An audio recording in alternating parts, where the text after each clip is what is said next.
Hello everyone, bonjour tout le monde. Je voudrais commencer aujourd'hui avec quelques mots sur les nouvelles concernant la gouverneure générale du Canada, Julie Payette. Tout le monde mérite un milieu de travail sain et sécuritaire, et ça inclut les gens qui travaillent fort dans l'équipe de la gouverneure générale. C'est quelque chose que je prends très au sérieux.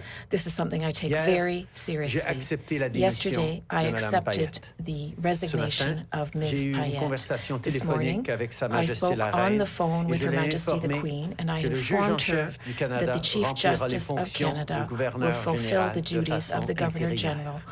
Une recommandation concernant un remplaçant sera présentée en temps et lieu. The Governor General's replacement Monday will mark a year since the first recorded case of COVID-19 in Canada. If you're tired and fed up, that's understandable. But remember, this is not forever. With vaccines being rolled out, we're in the final stretch. Canada is approaching 750,000 vaccine doses administered across the country. And on average, the number of doses done daily is now almost 4 times more than what it was just 3 weeks ago. In other words, we're getting more vaccines delivered and delivered quicker, and these doses are getting out to more and more people. Yesterday, I spoke with the global CEO of Pfizer, Dr. Bourla. The next few weeks will be challenging when it comes to deliveries. That said, Dr. Bourla assured me that hundreds of thousands of Pfizer doses will be delivered the week of February 15th and in the weeks to follow. He also confirmed that we will receive all of our 4 million doses from Pfizer before March 31st. The current momentary delay is so that they can increase their production overall going forward. I'll also add that we'll get almost 500,000 Moderna doses in February, too. We're working around the clock to get as many vaccines as we can, as fast as we can. It's what I'm thinking about when I wake up in the morning, when I go to bed, and every hour in between. Au moment où on se parle, le gouvernement fédéral As we speak, the federal government is working with all levels of government to speed up vaccination efforts. We've already administered 1.1 vaccine doses to the province, or delivered them rather to the provinces and territories. We will ensure that at least 20 million are administered. I spoke to the premiers of provinces and territories yesterday during our 25th First Ministers meeting. I know that the premiers want more doses as quickly as possible. That is my priority as well. We will continue these efforts so that all Canadians who wish to be vaccinated are vaccinated by September. At my 25th meeting with the premiers yesterday, we also talked about border and travel. My message to Canadians remains clear. If no one should be taking a vacation abroad right now, if you've got one planned, cancel it. And don't book a trip for spring break. It's obvious we should avoid trips south and out of the country. But remember, across the country, people are being told to stay home. So if you were thinking of traveling across the country for spring break, now's not the time. We need to hang on and hold tight for the next few months. We must get through to the spring and mass vaccinations in the best shape possible. Les mesures que le Canada applique pour les voyages et The les measures frontières taken sont by parmi les Canada plus for strictes borders au monde. and travel are Elles among the comprennent strictest in the notamment un world. test de They dépistage include obligatoire a avant le retour au COVID pays. test, a Et les compulsory États-Unis COVID suivent test maintenant before notre exemple, voyagers return to ainsi this qu'une country, quarantaine and the U.S. is obligatoire following de 2 suit, semaines. as well as Avec a nos nouvelles 2-week mesures, il y a compulsory maintenant quarantine moins de vols. period. There Mais are comme now je l'ai dit au fewer Premier flights. ministre, As on est I prêt à said to the prendre des premiers, mesures however, encore plus we are strictes ready to take s'il le faut. stricter measures if Ensemble, need on a be. discuté de la Together, gamme we d'options sur la discussed table the présentement. range of options currently C'est quand il est available. question de sécurité, on When it comes to n'exclut security, aucune possibilité. we are not excluding anything. Alors qu'on travaille avec les provinces et les territoires pour mener à bien la We are campagne de working with the vaccination et provinces and appliquer les mesures territories frontalières, to ensure on that apporte the vaccine également un program soutien runs well and supplémentaire that à nos borders are ressources safe. en soins de santé. We are also Comme j'en ai increasing aid to our healthcare system. As I mentioned to the premiers, we must ensure that we don't open up too early during the second wave. The premiers have had to make difficult decisions, and in some regions of the country, the number of cases have dropped. Our government will always be here for the provinces and territories when it comes to ensuring people are safe. The spike in COVID-19 cases this month has put a real strain on hospitals. For Ontario in particular, the situation is extremely serious. When we spoke last week, I told Premier Ford we would be there to support Ontario with any assistance they need. Keeping you and your family safe is our top priority. That's why our government is deploying 2 federal mobile health units to the GTA. This will provide up to 200 additional hospital beds and free up space for people who need ICU care. Each of the units can also provide vital medical equipment and supplies. Of course, right across the country, we're also doing our part on testing. We've sent 14.3 million rapid tests to the front lines, with millions more on the way. Everyone should have access to a fast, reliable test when they need one. Finally, the premiers and I discussed the new administration in the United States. We had a great Team Canada approach with the previous administration, and that's something that will continue to serve us well. During our conversation, the premiers and I talked about the United States' decision on the Keystone XL pipeline. I am, of course, disappointed with this choice. To workers, especially in Alberta and Saskatchewan, who've been hit hard, we will continue to have your backs. We will always stand up for good Canadian jobs. Canadians and Americans are more than just neighbors. We are allies, partners, and friends. Together, we've faced some of the greatest challenges the world has ever seen. So I know that we're ready to work shoulder to shoulder to defeat COVID-19 and rebuild economies that work for everyone. And this is something I look forward to discussing with President Biden when we speak on the phone later today. Je sais que le président Biden et moi, on est sur la même longueur d'onde à propos de la lutte contre les changements climatiques, de l'importance de créer de bons emplois pour la classe moyenne et de la nécessité de bâtir un monde plus pacifique and the importance of creating a more stable and peaceful world. For some time now, Canadians and Americans have joined forces against common challenges and issues. I know that together we can continue to improve life for people on both sides of the border. I want to end this morning by recognizing that this will be an especially tough day for the people in La Loche, Saskatchewan. To everyone who lost someone, to the survivors, to the entire community, you are in our thoughts and in our hearts. I met many of you when I visited La Loche and spoke with students and teachers and community members. Your strength and courage is remarkable. In the last 5 years, we've worked together on new programs and resources for your school and funded cultural and language-based programs, on-the-land activities, and mental health services for students. But I want you to know today, we will continue to be there for you. Today and always, Canada stands with you. It's just who we are. People across this country stand there for each other when times are difficult, and we will continue to be there for you. Merci beaucoup. Thank you, Prime Minister. We'll now go to media. Start on the phone. One question, one follow-up. Operator. Thank you, merci. First question, Christy Kirkup, The Globe and Mail. Line open. Hello, Prime Minister. Did the vetting process for Ms. Payette involve reaching out to Canada Land Company, which employed Ms. Payette at the Montreal Sciences Centre, or the Canadian Olympic Committee? For all high-level appointments, there is a rigorous vetting process that was followed in this case. Obviously, we will continue to look at that vetting process to ensure that it is the best possible process as we move forward. Okay. There is always a rigorous process that examines people's experience for any important position in the government. Obviously, we will continue to look at how we can improve this vetting process. But, Prime Minister, there were so many red flags that were documented, including harassment allegations about Ms. Payette prior to her being named Governor General. So, Prime Minister, where does the buck stop? Where does the responsibility lie for this?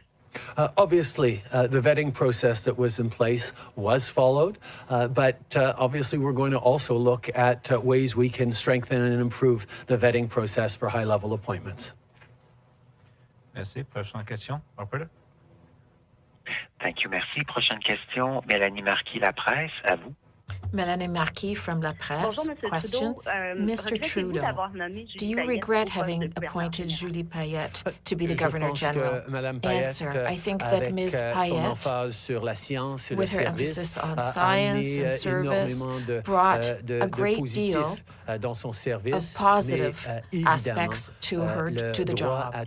Obviously, everyone has the right to enjoy a safe and secure workplace.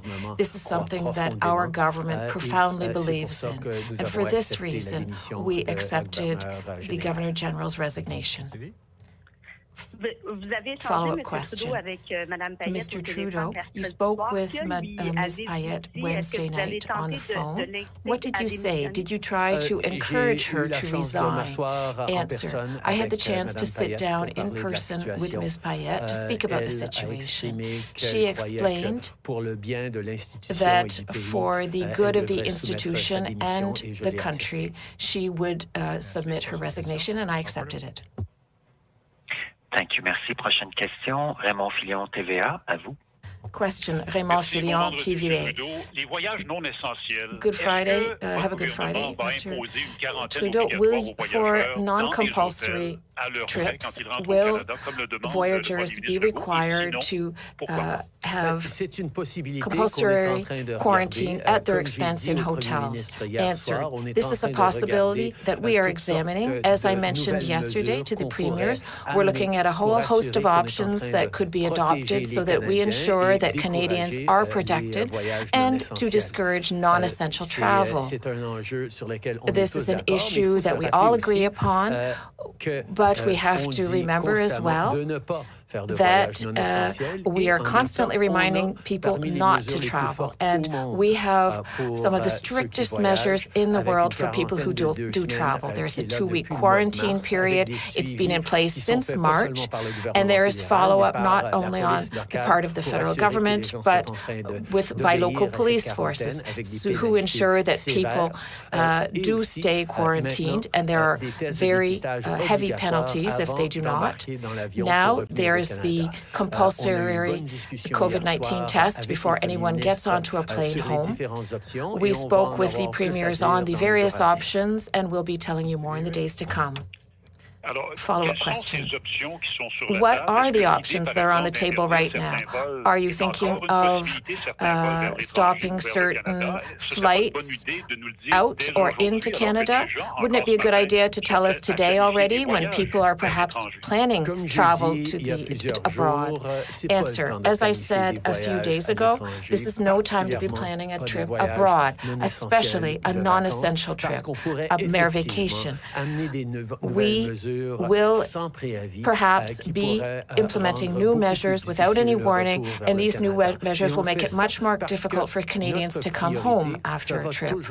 Why would we do this? Because our priority is always to protect Canadians, particularly that there are now variants of COVID-19 that we're finding across the world. It's essential that we come together and protect Canadians. These measures will only be necessary for a few more months. Vaccines are on their way. They'll be here by spring. We'll be entering a new phase of this pandemic then. And in the meantime, we must abide by the rules and be careful during these last few months of winter. We have been very, very clear, and I said it a few days ago, that people should not be planning non-essential travel or vacation travel outside of the country, particularly because, as I said a few days ago, we could be bringing in new measures that significantly impede your ability to return to Canada at any given moment without warning. Last night, I had a long conversation with the premiers about a number of different options that we could possibly exercise to further limit travel and to keep Canadians safe. And we will have more to say on those in the coming days. But the bottom line is this. It's not the time to travel, either internationally or even across the country.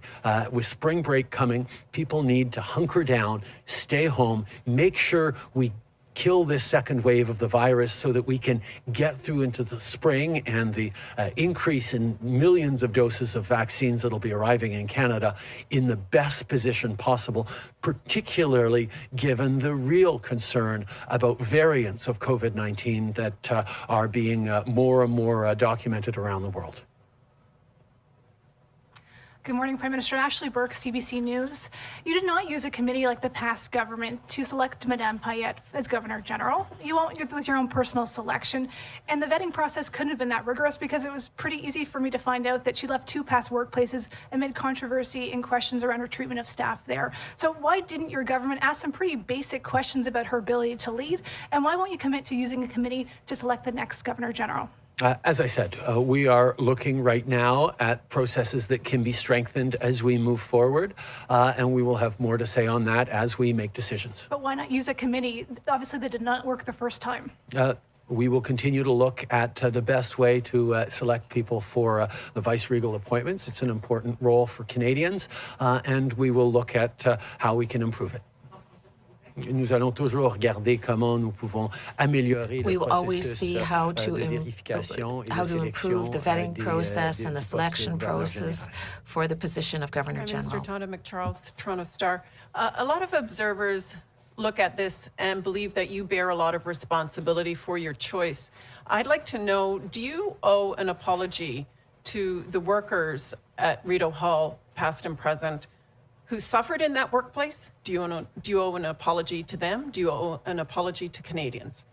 I think as a government, we've demonstrated time and time again how important it is to create workplaces that are free and safe from harassment, and in which people can do their important jobs in safety and security. That is why we moved forward on significant measures for Parliament, for the public service, and why we consider that we needed to accept the resignation of Julie Payette, given the concerns that were raised.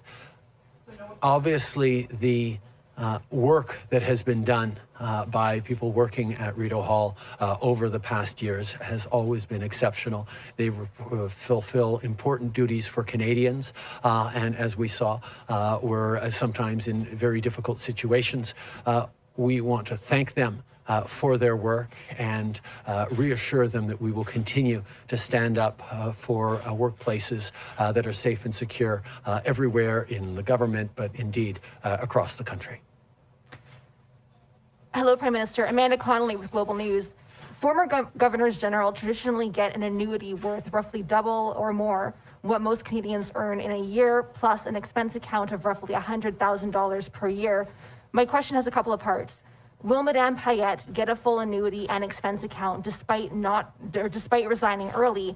And given Madame Payette's record of questionable expenses, given the questions about her judgment on how she conducts herself, do you believe that she can be trusted to use those expenses responsibly, or will you change the rules to require public disclosure of those?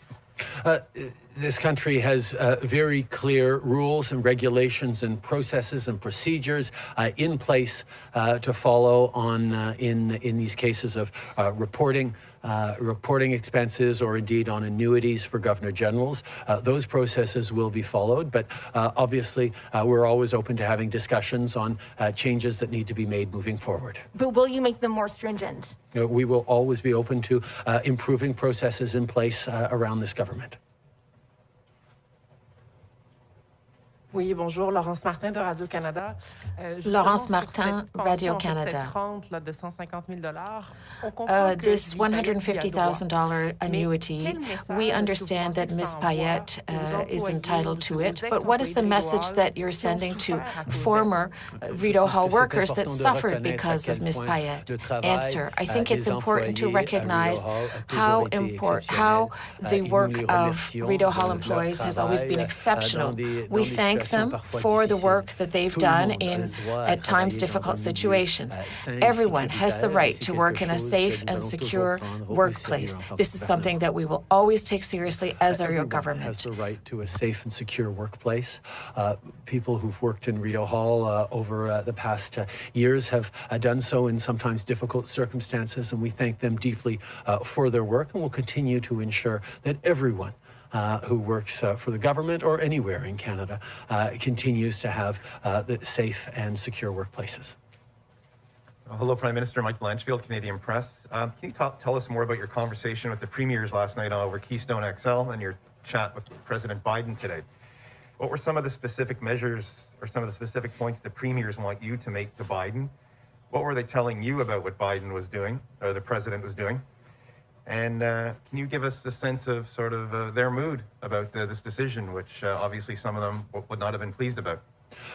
Obviously, the decision on Keystone XL is a very difficult one for workers in Alberta and Saskatchewan who've had many difficult hits over the past years. We have been there for them. We will continue to be there for them. And I will express my concern for jobs and livelihoods in Canada, particularly in the West, directly in my conversation with President Biden. But I think the fact that we have so much alignment, not just me and President Biden, but Canadians and President Biden on values of creating jobs and prosperity for everyone, opportunities for everyone, investing in the fight against climate change as a way of growing the economy, looking to be coordinated and aggressive in stepping up in our measures against COVID-19. These are things that we're going to be able to dig into significantly. It's not always going to be perfect alignment with the United States. That's the case with any given president. But in a situation where we are much more aligned on values, on focus, on the work that needs to be done to give opportunities for everyone while we build a better future, I'm very much looking forward to working with President Biden. Je pense qu'évidemment, il y a des gens, des travailleurs. I think that obviously there are workers out west who were very disappointed by President Biden's decision. But as I just said, we will continue to be there to support the workers in Canada and defend their interests with regard to the U.S. What must be kept in mind, however, is that we now have a president who is much more aligned with not only my own values as Prime Minister, but also the values of Canadians when it comes to climate change, for example, the importance of creating an economy with good jobs for everyone, the importance of truly fighting against COVID-19, speaking of inclusion and diversity as well. That doesn't mean that everything will always go well with the U.S. There will certainly be challenges, but to be able to understand, to agree on our approach and our values, to agree on how to improve the situation for all Canadians and all Americans, we are truly beginning a new era of friendship and joint Canadian and American work. I'm eager to speak to Mr. Biden this afternoon. Gallagher, CTV National News. The official leader of the opposition has asked for you to reinstate the nonpartisan Vice-Regal Appointments Committee, as well as give opposition parties a say in the next Governor General. And given it's a minority parliament, how urgent is that new appointment? First of all, the Chief Justice of the Supreme Court is an extraordinarily able individual who will very well be able to fulfill any and all responsibilities of the Governor General on an interim basis. So Canadians need not be concerned about political or constitutional concerns on that level. But obviously, as we move forward, we will reflect carefully on the way to best select a successor to the Governor General. Merci beaucoup tout le monde. Thank you, everyone.